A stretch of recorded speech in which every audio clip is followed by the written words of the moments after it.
Wir müssen über verdammt viele, verdammt gute und extrem große Achterbahnen in diesem Video sprechen. Und dafür geht es tatsächlich in das größte zoologische Institut der USA, Busch Gardens Tampa Bay in Tampa, Florida, USA.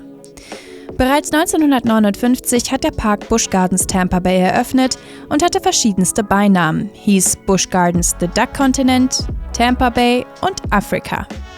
Heute bekannt unter Busch Gardens Tampa Bay, gehört der Park zu United Parks and Resorts und damit auch zu Busch Gardens Williamsburg und den ganzen SeaWorld Parks, sowie zu den Sesame Street Parks, die es in den USA gibt. Gegründet wurde das Ganze übrigens namensgebend von Anheuser-Busch, der Brauerei, die ihr heute auch noch kennt. Die haben diesen Park quasi ins Leben gerufen. Ein spannender Fakt vielleicht noch vorneweg, weil es später interessant wird: 2024 hatte der Park knappe 4 Millionen Besucher. Es gibt verschiedenste Bereiche wie die Serengeti mit Safaris und sonstigen Dingen, die man machen kann, Shows und verschiedene Attraktionen. Da seht ihr bei uns im Tourvlog auf jeden Fall viel mehr zu, wie auch unseren Weg hin und zurück und was wir an dem Tag sonst noch so gemacht haben. Sowie alle anderen Attraktionen oder auch eine Fahrt mit der Seilbahn. Heute möchten wir aber über die Achterbahn von Busch Gardens Tampa Bay sprechen. Und bevor wir zu den Bahnen kommen, die es aktuell zu fahren gibt, 9 an der Zahl, müssen wir auch über vergangene Bahnen sprechen, die den Park verlassen haben. Von 1976 bis 2006 gab es nämlich von Aerodynamics noch einen Corkscrew im Park, der mit dem Double Corkscrew ausgestattet war. Also eine absolute Standardachterbahn, die kein großer Verlust ist. Im Gegensatz zu Scorpion. Diese Bahn hat 2024 geschlossen, bereits 1980 eröffnet und war ein Silver Arrow von der Firma Schwarzkopf. Also deutsche Achterbahngeschichte, ein Schwarzkopf-Schätzchen, welches jetzt vor kurzem leider den Park verlassen musste und nicht mehr fahren kann. Wir sind aber zum Glück noch in den Genuss gekommen, diese Bahn zu fahren. Über 2 weitere Bahnen, die es nicht mehr gibt, sprechen wir im Verlauf dieses Videos, weil diese Bahnen von anderen Achterbahnen ersetzt wurden. Um jetzt nicht so ein großes Chaos zu veranstalten, gehen wir alphabetisch die Achterbahnen durch, die es in Busch Gardens Tampa gibt.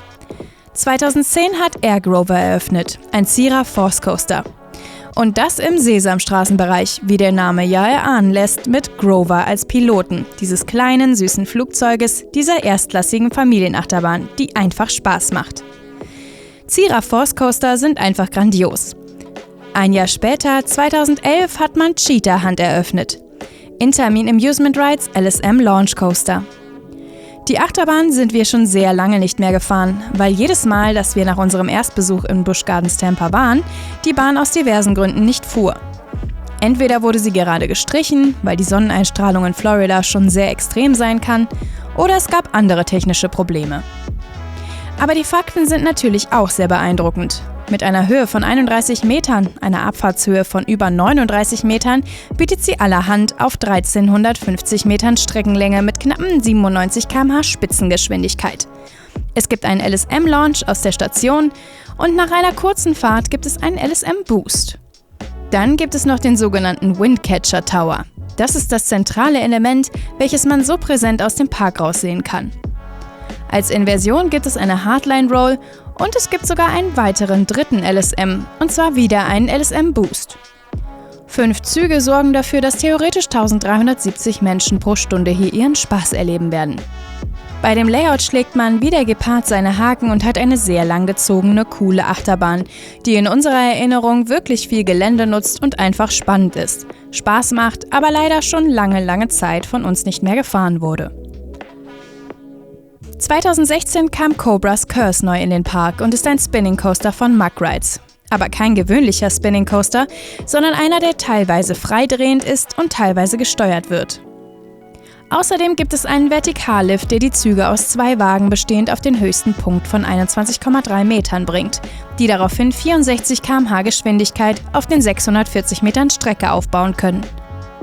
Hier sind in einer Moving Station direkt 8 Züge gleichzeitig zum Abfertigen und damit schafft man theoretisch 1000 Personen pro Stunde. Im ägyptischen Themenbereich angesiedelt gibt es eine sehr schöne Queue-Line mit einer sehr schönen Pre-Show. Und sogar eine Strecke, die eine Gestaltung hat und bei der man an verschiedensten Stellen über und unter der Erde unterwegs ist. Witzigerweise gibt es hier auch kleine Sensoren, die darauf achten, dass sich die Tunnelpassagen, die man durchfährt, bei einem Unwetter nicht zu sehr mit Wasser füllen, sondern das Ganze wird hier überwacht und kontrolliert. Ein kleiner spannender Fakt, der in Florida gar nicht mal so uninteressant und irrelevant ist. Eine Bahn, die wir leider auch erst viel später gefahren sind, als es uns lieb war, ist Iron Gwazi. Unser letzter Besuch war im November 21 und Iron Gwazi hat im März 22 eröffnet. So ist das Ganze manchmal. Aber da kommen wir erstmal zu einer ehemaligen oder zu 2 ehemaligen Achterbahnen, und zwar Gwazi. An gleicher Stelle standen 2 Holzachterbahnen, Tiger and Lion. Ein Dueling Racing Coaster von GCI 1999 eröffnet. Von 2015 bis 2018 stand die Bahn still. Unser Erstbesuch war übrigens 2017, heißt, wir konnten Gwazi nicht fahren und mussten auf Iron Gwazi ziemlich lange warten. Bis 2022. Rocky Mountain Coasters haben den patentierten iBox-Track geliefert und quasi einen großen oberen Teil der Holzachterbahn abgesägt und aus 2 Holzachterbahnen eine Hybridachterbahn gezaubert, mit einem Layout von Alan Schielke. Und statt in Tigern oder Löwen ist man jetzt in einem futuristischen Krokodilzug unterwegs. Wir haben knappe 63 Meter Höhe und die sorgen bei dem 91 Grad steilen Drop für 122 km/h Spitzengeschwindigkeit. Und die nutzen wir, um 1242 Meter Strecke ziemlich absurd zu durchfahren. Die meisten Passagen und Elemente kann man einfach gar nicht namentlich benennen, weil sie komplett absurd und kurios sind. Man hat 2 Inversionen oder 2 faktische Inversionen mit eingebaut. Zum einen mit dem Barrel Roll Down Drop, was unglaublich intensiv und spannend ist, und mit dem absoluten Highlight-Element, einem Zero-G-Stall. Außerdem gibt es zahlreiche Overbank-Curves, die in die falsche Richtung geneigt sind, oder irgendwelche Steilwandpassagen, wenn man das so nennen möchte. Iron Gwazi wurde zu einer der Top 5 Achterbahnen weltweit gewählt. Damit hat man wirklich eine unfassbar gute Achterbahn hier geschaffen. Eine Achterbahn, die schon sehr lange Bestand hat und 1993 eröffnet wurde, ist Kumba. Das muss man sich mal vorstellen. Man hat 93 eine 1212 Meter lange Achterbahn mit 43 Metern Höhe hingestellt, die mit 97 km/h wirklich beeindruckende 7 Inversionen durchfährt. B&M ist der Lieferant von diesem Sitting Coaster, wo ihr mit 4 Leuten nebeneinander sitzt. Einfach eine unglaublich große Achterbahn, die den ersten großen, fast 35 Meter hohen Looping einmal um den Kettenlift gewickelt hat. Daraufhin folgt übrigens noch ein Dive Loop, eine Zero-G-Roll und eine Cobra Roll irgendwo hinten, wo die Eisenbahn unterwegs ist.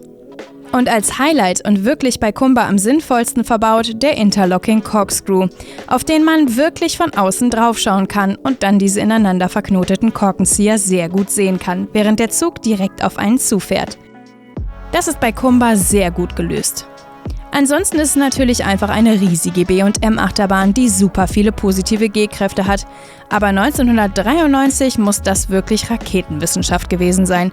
Und unglaublich beeindruckend, weil es auch heute noch eine wahnsinnig große und brachiale Achterbahn ist. 3 Jahre später hat man weiter bei B&M bestellt und den Inverted Coaster Montu im Park installiert. Inverted Coaster sind ja per se nicht unbedingt hier bei uns auf dem Kanal der absolute Achterbahn-Favorit. Aber Montu ist eine wirklich starke Achterbahn, die man unbedingt fahren sollte. Natürlich ist so ein B&M Inverted Coaster in der ersten Reihe nochmal viel, viel spannender, aber auch in den hinteren Reihen ist Montu gar nicht zu verachten.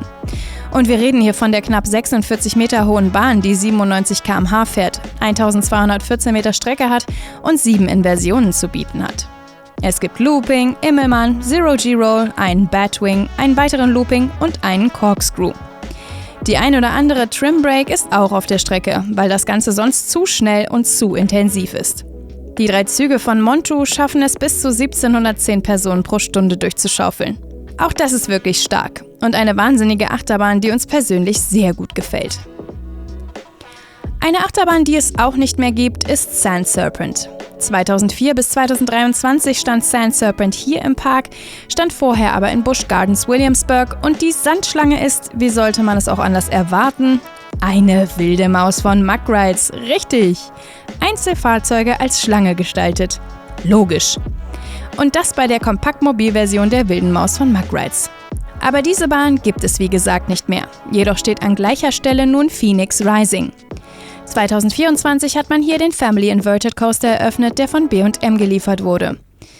B&M ist jetzt nicht dafür bekannt, Family Coaster zu bauen, aber man hat 2014 und 2018 bereits in China 2 von diesen Family Inverted Coastern eröffnet.